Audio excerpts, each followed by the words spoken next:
and welcome to another episode of Piano TV. I'm Allysia, your host, and today we are going to be talking about the free and wonderful music composition and plus software called Musescore that I've been using since the inception of Piano TV in 2015. Since I've been using it for so many years, for everything I do, pretty much every piece of sheet music that I make for you guys, every course that I do where I provide sheet music, I figured I've learned a few things, and I don't have the capacity to share all those things in today's video, but I'm going to do a couple things. I'm going to share just a few basics, like the most important fundamentals in today's video, and I'm also going to do a 1-hour free webinar on this. So I like to do monthly webinars through Piano TV. You can check the link below to register for it if you really want to deep dive the use of Musescore and get that figured out with me. I think it'll be a lot of fun. So yeah, definitely join me if you want to, but let's get started with today's video. So first of all, let's talk about what Musescore is. It is a free open source program made by passionate developers who want to allow you to compose music easily and freely. It's a really cool program. There's no ads. It's really robust for what it is, and it's built by a variety of people. It's not just by one person. It's open source, which means anyone can kind of improve it and make it better. It's I use it mainly on my laptop or desktop version. You can use it as an app, but it has limited functionality as an app. So as an app, you can use the playback function. So for example, you can, and I'll show you what this looks like, but you can download a piece of music on Musescore and then play it on your app and follow along at your piano if you're using an iPad or a smartphone or anything like that. But if you want to actually compose or edit music or kind of get inside a piece of music and manipulate it, maybe change some notes, play around with the tempo settings, whatever, you have to do that on the desktop version as far as I know. So what you can do with Musescore, first of all, I want to also clarify there's a paid version and a free version. And sometimes people think that you have to buy it to use it, but you actually just need to, like if you want the software on your computer to load up Musescore files, like if you're in one of my courses, or if you just want to play around with music that other people have created, it's totally free. You just download it on your computer, you download the music, and then it's there for you to play around with. The paid version gives you more publishing options, and it's really cool, and I'm always for supporting a really cool company, but I've never needed it for my purposes, and I've been using it for 7 years. So just to give you a little bit of context, but you can do certain things with Musescore. I haven't done these things, but it is kind of cool. You can upload music to share with other people. When you upload music, you have the option to download it in a variety of files. So you can download someone else's files as well in PDF version. You can download it in a Musescore file, so you can edit it yourself. Download it as a MIDI file, which is kind of like an audio file where like a robot plays it, basically, not like a real human being. Stuff like that. You can even send your Musescore file to YouTube, which I think is really cool, and it'll play as a MIDI track, and then you'll get the blue bar going across your music. So yeah, I mean, you can use the app if you have Android or Apple. The paid version, yeah, just gives you more control over publishing. I believe you can't publish to YouTube if you are using the free version, but correct me if I'm wrong on that one. You might be able to do that.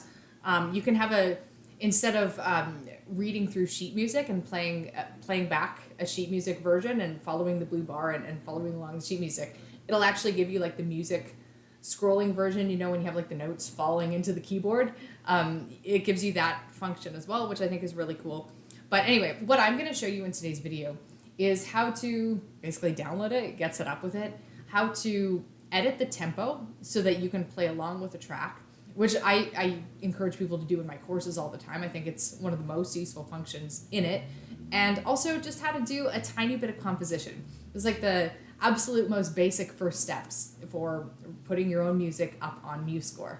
All right, so I've basically just loaded up a piece from my course, one of my courses in Musescore, and now I can play around with it. Musescore files are manipulatable, editable. I could make that first note a B or a C or a D or a C sharp, whatever I want to do with it. I can hit the playback button, which is just hitting the space bar. Going to make it play, and so on. So that's one way to use them if you already have Musescore files accessible to you. If you don't, you can download some. So I'm on the Musescore website. This is where you would download Musescore. You can just click it here, download Musescore, that's it. You don't need to do a free trial, anything like that. again, unless you want the more advanced publishing options, which most of you won't need. A bunch of different types of scores. So I'm going to just, let's get the, what is it, Yuruma, River Flows in You song. I think it's Yuruma. I'm just going to find this one. So I'm going to click through it on the Musescore website, and I'm going to click the download button. And it's going to give me a few different options of download, which I think is really, really cool. But I want to download the Musescore file so I can play with it. So that's essentially what I'm doing.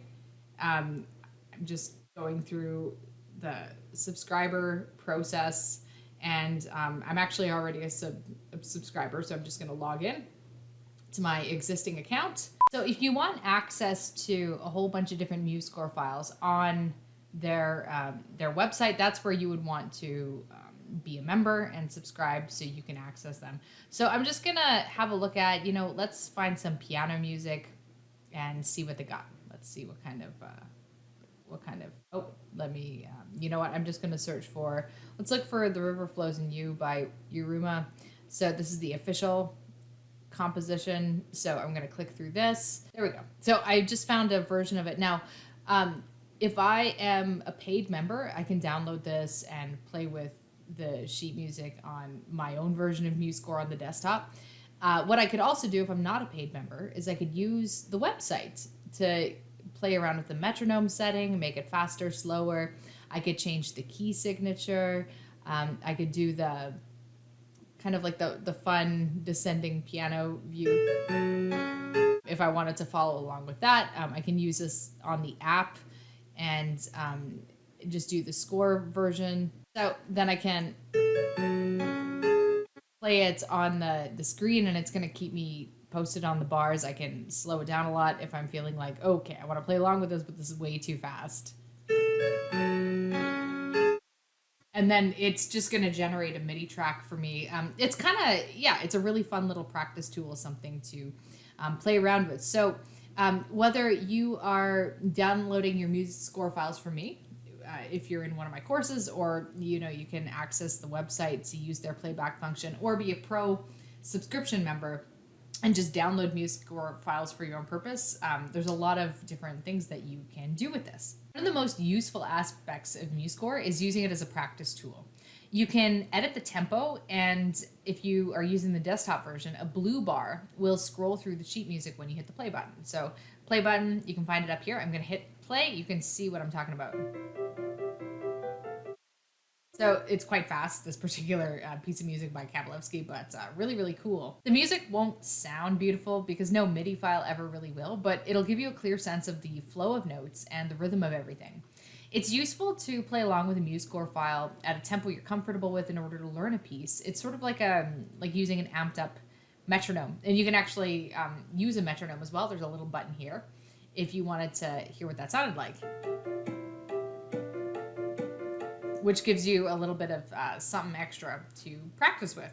Now, if you want to edit the tempo, depends on what piece you're doing. Oftentimes you'll have a tempo marking at the very beginning. In this case, I have scherzando, which is really fast. And over on the right-hand side, you'll see tempo text. My tempo is set to 140 beats per minute. So if I wanted to practice that, let's say I wanted to practice it at 80, all I gotta do is change that number and hit the space bar or the play button.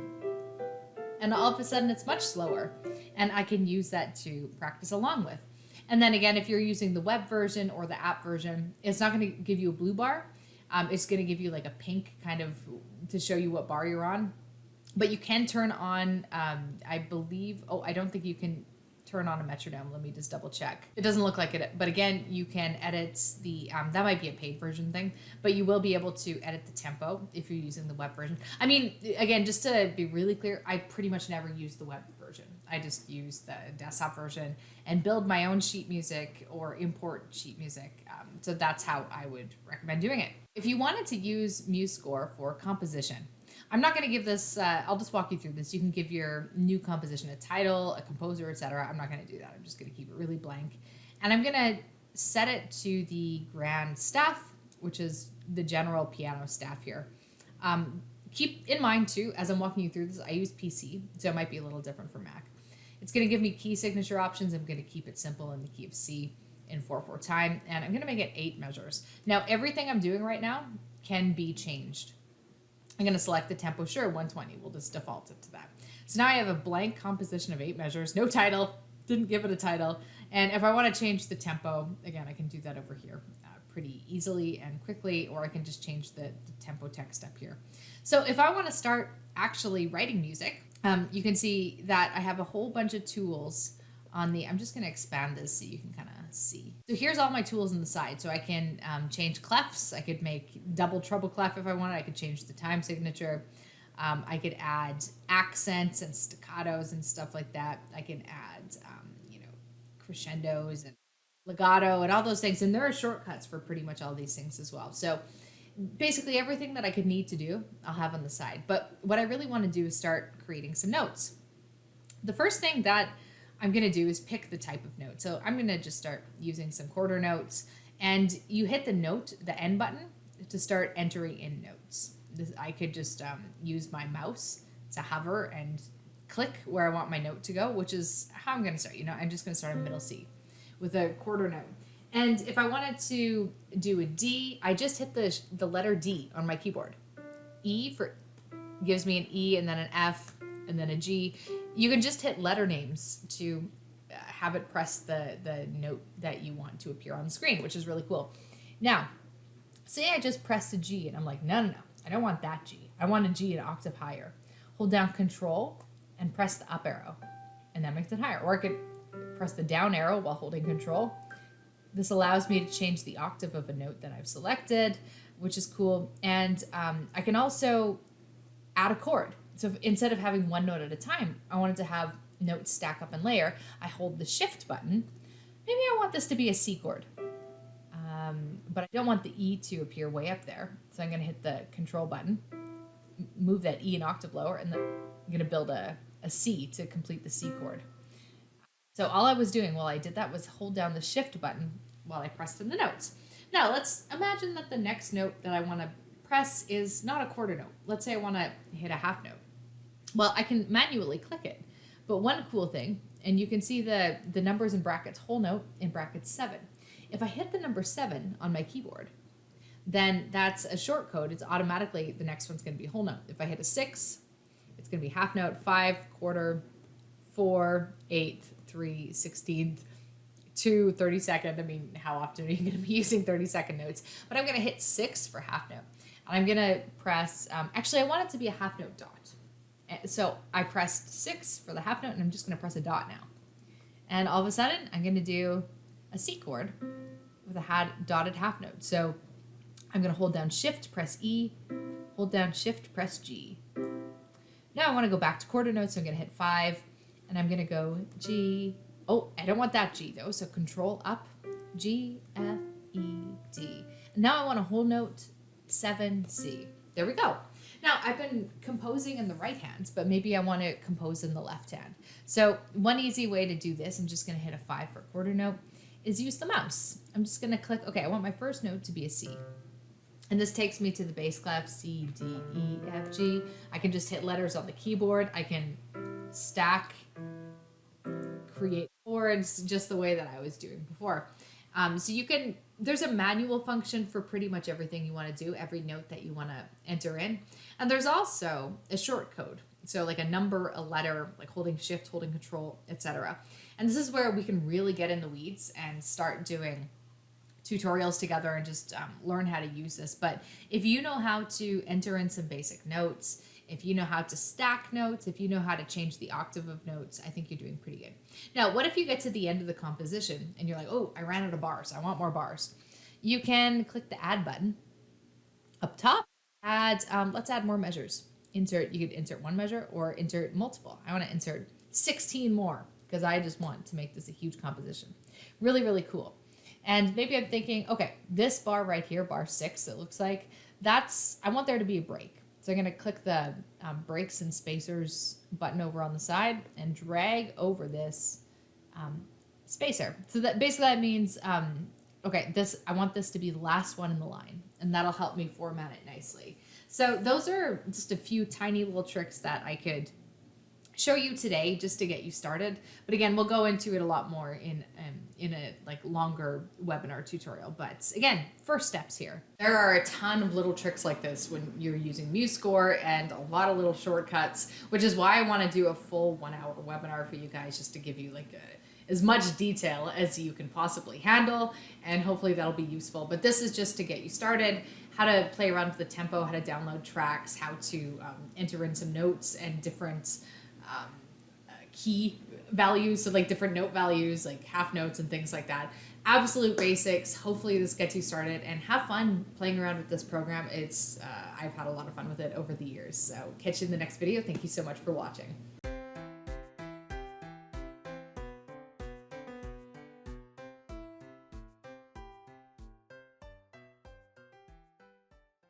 Oops.